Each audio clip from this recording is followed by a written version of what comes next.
जी नाज़रीन, असीं मौजूद आहियूं क़रमपुर मालपीड़ी में। क़रमपुर मालपीड़ी में काफ़ी तइदाद में चौपायो माल भी मौजूद है। मालवंद ऐं माल जा वापारी भी मौजूद आहिनि। ये क़रमपुर मालपीड़ी जो ڇहों वार है। अचो त क़रमपुर मालपीड़ी में मौजूद जेके वापारी ऐं मालवंद आहिनि बिल्कुल सही हले तो, तमाम सुठो हले तो। पीड़ी सरदार साहब जी आहे हिते बेफ़िक्र माल अचे, वापार करे, हर को पंहिंजी सहूलियत सां सस्तो महांगो माल पाण सम्झी हिते खपाए। भाई को भी ख़तरो न कदम न, जेतिरा पैसा हुजनि, माल हुजे, तेज़ हुजे त पंहिंजो खपाए वञे। पुलिस सिक्योरिटी घणो आहे।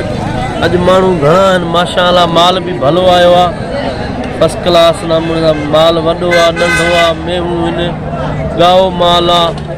पीड़ी समूरनि वारनि खां भली अॼु आहे माशाअल्लाह। VIP आहे, नंढो वॾो माल सभु आयो आहे ख़ैर सां।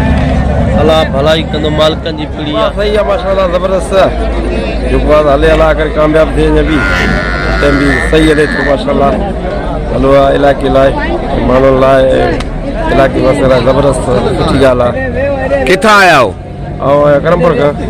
अच्छा, माल वठण आया हो, ॾियण आया हो? न, वठण आया थे। माल मौजूद आहे पीड़ी में? हाँ, माल पता घणे भलो माल खपंदो इंशाल्लाह। हिते वरी आईंदा बि आणींदासीं।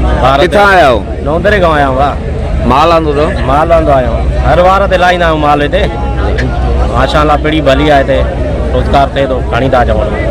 इन करे हिते ईंदा आहियूं हर वार ते। भाऊ मार्फत आहे, ईंदा आहियूं भाऊअ जे मार्फत ते, रहंदा आहियूं भाऊ वटि आहियूं हिते। रोज़ी थींदी त वरी आईंदा बि वार ते आणींदासीं। सुठो मुनाफ़ो कमाए वेंदा हले वापारी। क़रमपुर मालपीड़ी में मौजूद जेका मालवंद वापारी ऐं जेको आहे जेके इलाइक़े वासी असीं उन्हनि सां ॻाल्हि ॿोल कईसीं। उनजो चवणो हो त जी क़रमपुर मालपीड़ी आहे उहो सरदार साहब जी मालपीड़ी आहे ऐं पुरमन जेको आहे मालपीड़ी आहे। काफ़ी जेको आहे माहौल बहितर नज़र अचे पियो। हुनजो चवणो हो त हुन मालपीड़ी में जेको आहे त सिक्योरिटी बि सख़्तु आहे। काफ़ी तइदाद में माल जा वापारी बि अचनि था ऐं जेको आहे चौपायो माल बि हिन वक़्तु में मौजूदु आहे। हुननि जो चवणो हो त हर नए रोज़ जे क़रमपुर मालपीड़ी आहे उहा जेको आहे त तरक़ी तरफ़ वधंदी पई वञे।